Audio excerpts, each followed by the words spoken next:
हमने जो chapter start किया था उसका सेकंड पार्ट देखेंगे, means law of variable proportion. तो हमने पहले जो चैप्टर स्टार्ट किया था उसमें हमने क्या पढ़ाया था, एमपी पढ़ाया था, टीपी पढ़ाया था, मतलब total product, marginal product, average product, ये सब क्या होता है मैंने आपको वो पढ़ाया था। तो हम क्या देखेंगे कि लॉ ऑफ वेरिएबल प्रोपोर्शन कैसे वर्क करता है, मतलब प्रोडक्शन कैसे बढ़ता है, कब कम होता है, कब फैक्टर्स कंबाइन करेंगे तो प्रोडक्शन बढ़ेगा, कितने फैक्टर्स कंबाइन करेंगे तब तक प्रोडक्शन बढ़ेगा, कितने फैक्टर्स कंबाइन करेंगे तब प्रोडक्शन नेगेटिव जाएगा। मींस क्या, ज्यादा से ज्यादा लोग जुड़ते जाएंगे तो क्या एक काम के लिए अगर 10 जन की जरूरत है, अगर हम 11वां बंदा लाएंगे तो क्या होगा, काम में क्या होगा, अड़चन आएगी, मतलब काम में क्या होगा, नेगेटिव इंपैक्ट पड़ेगा। मींस क्या होगा, जो 10 बंदे काम करते थे वो काम तो हो ही रहा था, एक बंदे का जिसकी जरूरत नहीं थी हम उसको ला के रखा, तो क्या होगा, उससे आउटपुट आएगा ना, वो क्यों कम आएगा, क्योंकि वो जो एक बंदा जो जिसके पास कोई काम ही नहीं है उसको हमने ला के रखा है इंस्टीट्यूट में, तो वो क्या करेगा, डिस्ट्रैक्ट करेगा जो बाकी सब बंदे काम कर रहे हैं इनको, तो इसलिए उस वजह से क्या होगा कि नेगेटिव इंपैक्ट आएगा। तब मैं आपको डेफिनेशन, मतलब जो लॉ ऑफ वेरिएबल प्रोपोर्शन है उसके थ्रू आपको समझाऊंगा कि प्रोडक्शन फंक्शन कैसे काम करता है। तो यहाँ क्या लिखा है, law of variable proportion state that as more and more of variable factor, मतलब क्या, लॉ ऑफ वेरिएबल प्रोपोर्शन क्या बताता है कि मोर एंड मोर वेरिएबल फैक्टर, ज्यादा से ज्यादा वेरिएबल फैक्टर कंबाइन करेंगे किसके साथ, फिक्स फैक्टर। मतलब जैसे कि एक लैंड है, जैसे कि हमने कोई एक खेत लिया हुआ है और उसमें हम क्या करते हैं, कोई जैसे कि जो खेती करने वाले को हम हायर कर रहे हैं, मतलब लेबर्स को हायर कर रहे हैं, तो एक लैंड है, मतलब समझो एक लैंड क्या है हमारा, फिक्स फैक्टर है, एक लैंड क्या है हमारा, फिक्स फैक्टर। और वेरिएबल फैक्टर क्या हम समझेंगे, फॉर एग्जांपल लेबर, तो वेरिएबल फैक्टर क्या है हमारे, लेबर्स है, और फिक्स फैक्टर क्या है, लैंड है। मतलब क्या, अगर कोई एक फिक्स फैक्टर के साथ ज्यादा से ज्यादा वेरिएबल फैक्टर ऐड करते जाएंगे, मतलब ज्यादा से ज्यादा वेरिएबल फैक्टर्स ऐड करते जाएंगे तो क्या होगा वो बताएगा यहाँ पे। तो law of variable proportion state that as more and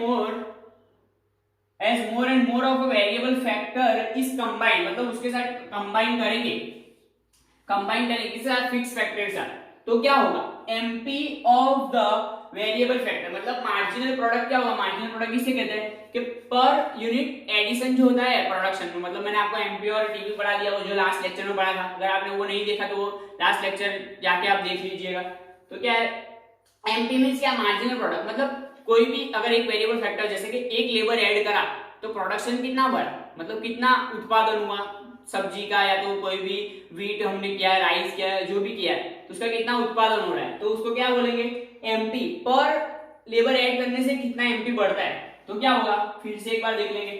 law of variable proportion state that as more and more of a variable factor is combined with the fixed factor, MP of the variable factor में initially rise, सबसे पहले ये याद रखना, कौन सा, में initially rise, मैं जो आपको बोलूं वो याद रखना। ये क्या बता रहा है, मतलब एमपी पहले क्या होगा, बढ़ेगा, एमपी पहले बढ़ेगा, बट कब तक बढ़ेगा वो भी बताएंगे। कि समझो मैंने आपको क्या एग्जांपल दिया कि अगर मेरे पास 1 एकड़ लैंड है, उसमें अगर मेरे को कुछ ग्रो करना है तो मेरे को 5 लेबर्स चाहिए, फॉर एग्जांपल 5 लेबर्स चाहिए, तो 5 लेबर्स चाहिए, अगर मैं 5 लेबर्स तक पहले मैंने क्या किया, मेरे पास 2 लेबर्स थे तो मैं 3 लेबर किया, 4 लेबर किया, 5 लेबर किया, तो 5 लेबर मैक्सिमम चाहिए मेरे को, कितना, मैक्सिमम 5 मैक्सिमम चाहिए, तो मैक्सिमम 5 तक क्या होगा, हमारा एमपी बढ़ेगा, मतलब जितने जरूरत है उससे अगर वहां तक हमने हायर किया, मतलब वहां तक कंबाइन किया वेरिएबल फैक्टर, तब तक हमारा एमपी क्या होगा, एडिशनल प्रोडक्शन हमारा बढ़ेगा। बट एक टाइम आएगा, मतलब अगर 5 से अब हम ज्यादा कर रहे हैं तो लैंड की कैपेसिटी नहीं है कि अब वो क्या आउटपुट ज्यादा दे, लैंड की कैपेसिटी थी कि वो आउटपुट 10 यूनिट दे, समझो कितने के साथ, एक लैंड होनी चाहिए 1 एकड़ की और क्या होना चाहिए 5 लेबर्स, तो कितना 10 यूनिट का आउटपुट देगा, मतलब 10 टन फॉर एग्जांपल ले रहे हैं 10 टन, तो अगर समझो कि 10 टन ये दे रहा है, बट ये क्या बोल रहा है, मे इनिशियली मतलब हो सकता है कि वो पहले राइज करे, ऐसा बता रहा है कि हो सकता है वो पहले राइज करे, but eventually a situation must come when MP of a variable factor start decline, second ये याद रखना, कौन सा, एक पोजीशन ऐसी आएगी जब MP डिक्लाइन होगा, तो MP कब डिक्लाइन होगा, जब हम 5 से ज्यादा वेरिएबल फैक्टर्स को ऐड करेंगे, मतलब हम समझो मैंने 6 उसको लाया, किसको, जैसे कि 6 लेबर को लाया, तब क्या था, पर लेबर मेरा आउटपुट कितना था, पर लेबर मेरा आउटपुट 2 था, पर अभी 6 लाया ना, तो मेरा आउटपुट कितना हुआ, 11 ही होगा। तो मतलब क्या, जो 6 था आया वो मेरे को एडिशनल कितना प्रोडक्शन दे रहा है, सिर्फ 1, मतलब एडिशनल 1 दे रहा है। मतलब जो पहले 5 थे, मतलब समझो कि मैं अगर पहला लेबर लाया तो मेरे को 2 यूनिट एडिशन दे रहा था, 2 टन एडिशन दे रहा था, फिर दूसरा लेबर 2 एडिशन दे रहा है, 2 टन एडिशन दे रहा था, ऐसे 5 तक 2 टन एडिशन दे रहे थे। बट 6 लेबर लाया, अब क्या है, जो प्रोडक्शन कैपेसिटी है लैंड की वो बढ़ नहीं सकती, तो क्या है, प्रोडक्शन कैपेसिटी लैंड की बढ़ नहीं सकती, तब मैं लेबर लाऊंगा तो इतना आउटपुट नहीं आएगा, क्यों कि प्रोडक्शन कैपेसिटी लैंड की लिमिटेड है, तब मेरा एक ही आउटपुट आया, तो क्या हुआ, एमपी डिक्लाइन हुआ। अब मैं ज्यादा कंबाइन करूंगा तो एमपी डिक्लाइन होगा, तो फिर हमारा क्या हुआ, एमपी यहाँ बता रहा है, वो क्या बता रहा है, but eventually a situation must come when a MP of a variable factor decline. अब क्या है, फिर कौन सा थर्ड सिचुएशन है, एमपी में अल्टीमेटली बिकम 0, मतलब एमपी 0 भी हो सकता है और नेगेटिव भी हो सकता है। अब एमपी 0 और नेगेटिव कब हो सकता है, जब समझो कब मैंने क्या किया कि मैं 8 तक गया, 8 लेबर्स लाया, तो 8 लेबर्स लाया तो मेरे को अब 8वें लेबर की जरूरत ही नहीं है, 8वां लेबर लाऊंगा तो उसके लिए कोई काम ही नहीं है मेरे पास, तो उसके अगर मेरे पास कोई काम नहीं है तो मेरे को लेबर लाया हूं तो मेरे को उसको सैलरी तो देनी पड़ेगी, वेजेस तो देना ही पड़ेगा, तो अगर वेजेस देना पड़ेगा तो मेरा एक्सपेंडिचर तो बढ़ेगा, बट क्या उससे कोई आउटपुट नहीं आ रहा, तो आउटपुट क्या होगा, एडिशनल 8 लेबर लाने का एडिशनल आउटपुट कितना होगा मेरा 0, तो क्या ये बता रहे कि 0 आउटपुट। अब मैं 9th लाया तब भी मैं उसको सैलरी दे रहा हूं, बट अभी भी कुछ आउटपुट नहीं आ रहा और ऊपर से वो सबको क्या कर रहा है, डिस्ट्रैक्ट कर रहा है, तो 9th क्या कर रहा है, हमको नेगेटिव एमपी दे रहा है, तो क्या बता रहा है, ये लॉस ही हमको पता चल जाएगा कि हमारा टेबल कैसे बनेगा और शेड्यूल कैसे बनेगा। तो मैं फिर से एक बार पूरा लॉ एक बार पढ़ लेता हूं।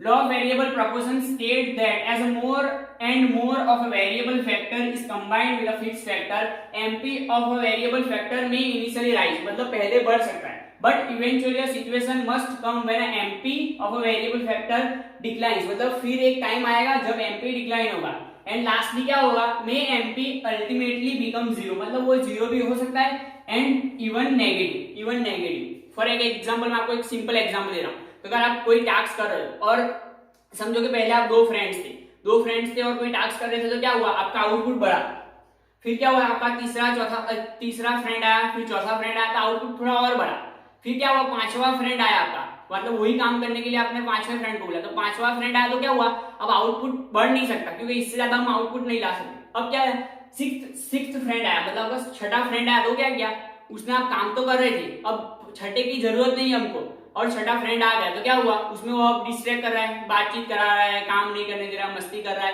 तो उससे क्या होगा, आउटपुट आपका नेगेटिव होगा। फिर 4-5 फ्रेंड और आएंगे तो क्या बातें ही करोगे, क्या हम तो करोगे ही नहीं, तो क्या हो जाएगा, आउटपुट बिकम 0 हो जाएगा और नेगेटिव में इंपैक्ट पड़ेगा। इसलिए क्या होता है, जितनी की जरूरत है इतना ही हायर करना चाहिए, तभी क्या होगा, एमपी राइज होगा।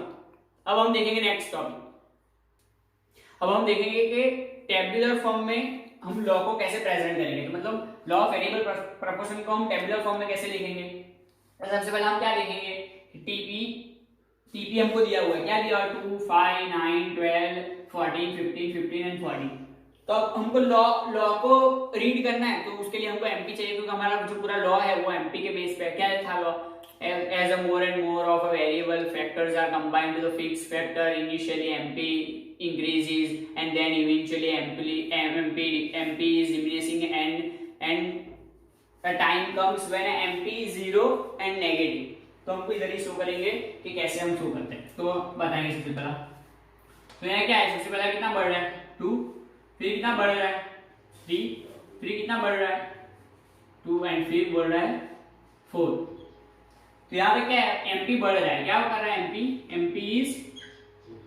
MP is rising. अब देखो फिर कितना एमपी क्या हो रहा है, अब एमपी बढ़ नहीं रहा, अब एमपी क्या हो रहा है, एमपी इज डिक्लाइनिंग। देखो यहाँ कितने से बढ़ा, पहले 2 से बढ़ा, फिर 3 से बढ़ा, फिर 4 से बढ़ा, तो ये एरिया जो था उसमें एमपी क्या हुआ, बढ़ा, बट फिर क्या हुआ, यहाँ से जो स्टार्ट हुआ फिर देखेंगे कहां तक एमपी डिक्लाइन हो रहा है, फिर कितना हो रहा है 2, फिर 1, यहाँ तक क्या हो रहा है एमपी, देखो यहाँ तक एमपी इज डिक्लाइनिंग, यहाँ पर क्या एमपी डिक्लाइनिंग। अब ये पॉइंट है कहाँ, एमपी क्या हो गया, MP इज इक्वल टू 0। अब ये पॉइंट देखेंगे, ये पॉइंट में MP क्या हो रहा है, नेगेटिव। अब मैं समझाऊंगा कि जब MP इंक्रीजिंग होगा तब रिटर्न टू फैक्टर मतलब जितने जब तक MP इंक्रीजिंग हो रहा है तब तक अगर हम फैक्टर्स ऐड करते जाएंगे तो क्या होगा, हमारा जो रिटर्न आएगा वो positive return and increasing return आएगा। मतलब हमारा जो पर वेरिएबल फैक्टर जो आउटपुट होगा वो बढ़ता जाएगा। जब कब बढ़ता जाएगा, जब MP इज इंक्रीजिंग। तो हम क्या बोल सकते हैं, when MP is increasing it implies that there is a positive, मतलब पॉजिटिव हम क्या लिखेंगे, increasing return two factor, increasing return two factor लिखेंगे। क्या लिखेंगे, इंक्रीजिंग रिटर्न टू फैक्टर। मतलब हम क्या लिख सकते हैं, when MP is increasing it implies that increasing return two factor. मतलब क्या होगा, जब भी MP इंक्रीज होगा वो क्या बता रहा है कि हम जितने भी ज्यादा फैक्टर्स जब तक MP इंक्रीज हो रहा है तब तक ऐड करते जाएंगे, हमको पर जो एडिशनल वेरिएबल फैक्टर ऐड करेंगे वो हमको क्या देगा, इंक्रीजिंग रिटर्न देगा। मतलब क्या बढ़ेगा, जैसे कि पिछले ने 4 दिया था तो अगर बढ़ाएंगे, अगर एक वेरिएबल फैक्टर ऐड करेंगे तो वो 5 देगा, फिर अगर एक वेरिएबल फैक्टर ऐड करेंगे तो वो 6 देगा आउटपुट। तो क्या होगा, पर यूनिट बढ़ता जाएगा। मतलब पहले ने हमको 2 आउटपुट दिया, फिर सेकंड में हमको 3 आउटपुट दिया, फिर थर्ड को ऐड करो हमको 4 आउटपुट एडिशनल होगा हमारा। तो क्या ये बढ़ता जा रहा है। मतलब क्या है, कुछ हद तक अगर हम वेरिएबल फैक्टर्स ऐड करेंगे ना तो हमारा क्या पॉजिटिव रिटर्न्स आएंगे। मतलब क्या होगा, हमारा आउटपुट बढ़ेगा। अब देखेंगे, आप बोलोगे कि आउटपुट तो यहाँ तक बढ़ रहा है, यहाँ तक आउटपुट पूरा बढ़ रहा है, बट क्या है, आउटपुट पूरा यहाँ तक बढ़ रहा है, बट क्या हो रहा है कि आउटपुट पहले कैसा बढ़ रहा है, तेजी से बढ़ रहा है। आउटपुट पहले कैसा तेजी से बढ़ रहा है, ऐसे बढ़ रहा है।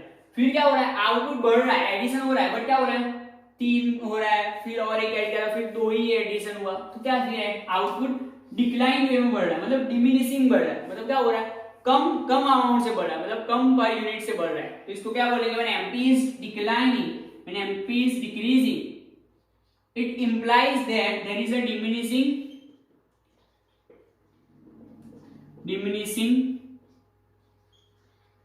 return to factor।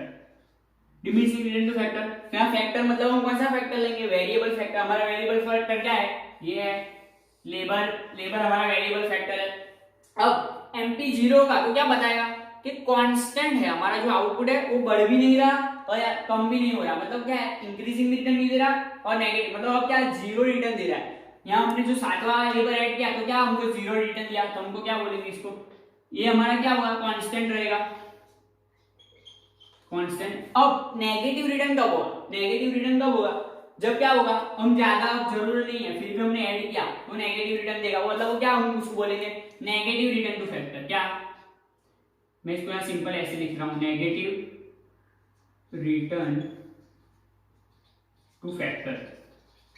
अब ये क्या मैंने समझाया, फिर से आपको बात समझा रहा हूं। जब MP बढ़ेगा तब इंक्रीजिंग रिटर्न टू फैक्टर देगा, जब MP कम होगा तो क्या होगा, डिमिनिशिंग रिटर्न टू फैक्टर देगा, और जब MP नेगेटिव होगा नेगेटिव रिटर्न टू फैक्टर देगा। अब मैं क्या आपको बताऊंगा कि डायग्रामिक मतलब जो हम इसका ग्राफ बनाते हैं, ग्राफिकल रिप्रेजेंटेशन कैसे करेंगे। अब मैं आपको क्या बताऊंगा कि उसको डायग्रामिक रिप्रेजेंटेशन कैसे करेंगे। तो डायग्रामिक रिप्रेजेंटेशन में हमको क्या 2 चीजें चाहिए, क्या है, पहला तो TP और MP, वो तो हमको दिया हुआ है। तो हम क्या करेंगे, दोनों का ग्राफ सेपरेट बनाएंगे, फिर इसको साथ में क्या करेंगे, समझेंगे कि साथ में कैसे काम हो रहा है।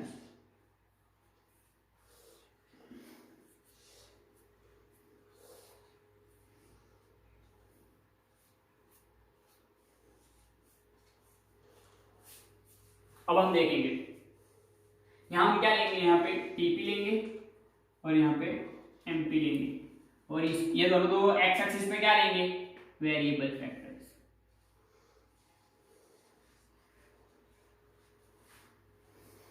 सॉरी, ये इसको थोड़ा ऊपर बनाना पड़ेगा क्योंकि नेगेटिव रिटर्न्स देगा, हमको नेगेटिव रिटर्न शो करना है।